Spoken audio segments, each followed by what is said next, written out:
హరే కృష్ణ ఆత్మబంధువులకు మనం ఈరోజు ice cream గురించి మాట్లాడదాం. మీకు తెలుసు కదా, ఐస్ క్రీమ్లో 100% నీళ్ళు ఉంటాయండి.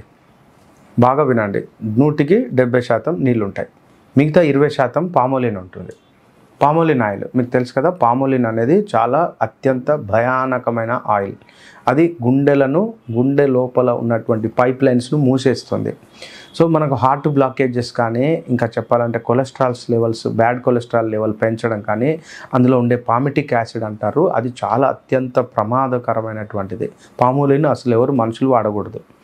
సరే, అది వేరే విషయం. కానీ ఇక్కడ మనకు ఐస్ క్రీమ్లో 20%, మిగతా 70% ఏంటి నీళ్ళు, 20% ఏంటి పామోలిన్. ఇంకా 10%లో ఈ 10%లో మిల్క్ పౌడర్ ఉంటుందండి. మిల్క్ కాదు, మిల్క్ పౌడర్, మిల్క్ సాలిడ్స్ అంటారు దాన్ని. సో దాన్ని ఇంకా గడ్డగట్టించడానికి వాళ్ళు ఏం చేస్తారంటే కొంత రకాల స్టార్చ్ వేసి బాగా గ్రైండ్ చేస్తారు. బాగా అంటే గిల కొడతారు అనమాట, చిలుకుతారు. బాగా చిలికినప్పుడు ఏమవుతుందంటే ఈ యొక్క ఆయిల్ ఏదైతుందో ఆయిల్ సఫోనిఫికేషన్ అంటే ఒక గడ్డలాగా మారుతుంది. దీంట్లో కొన్ని కెమికల్స్ వేస్తారు, కలర్స్ వేస్తారు, అడిటివ్స్ వేస్తారు, ఎమల్సిఫైర్స్ చేస్తారు. ఇది ఐస్ క్రీమ్. దీన్ని డీప్ ఫ్రిడ్జ్లో పెట్టడం వల్ల తర్వాత దాని మీద టాపింగ్ మీకు తెలుసు కదా, టాపింగ్లో రకరకాల ఫ్రూట్స్ కానీ లేకుంటే అవి క్రీమ్కి సంబంధించిన విషయాలు వేస్తే మనము అక్కడ బాగా తింటాం.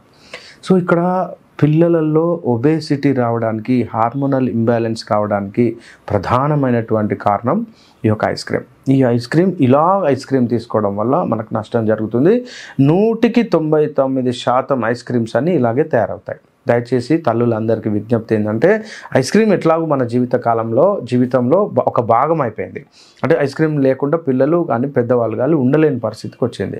ఎట్టి పరిస్థితుల్లో ఆ ఐస్ క్రీమ్ తినకుండా మనమే ఒక న్యాచురల్ ప్రాసెస్ తోటి పిల్లల యొక్క తల్లిదండ్రులందరికీ ఆ విజ్ఞప్తి ఏంటంటే, మనమే ఇంట్లో ఐస్ క్రీమ్ కనుక తయారు చేసి పెడితే వాళ్ళు ఖచ్చితంగా పిల్లలు ఆరగిస్తారు. సో మనము తయారు చేసేటువంటి పద్ధతి, ఇందులో మిల్క్ సాలిడ్ లేకుండా మరియు పామోలిన్ లేకుండా మనం తయారు చేయొచ్చు. అట్లా ఎన్నో రకాల వీడియోస్ మనకు అందుబాటులో ఉన్నాయి. వాటన్నిటిని మీరు చూసి దయచేసి సెలెక్ట్ చేసుకొని నేర్చుకొని మీరు తయారు చేసి మీరు పిల్లలకు పెట్టడం చాలా ఉత్తమం.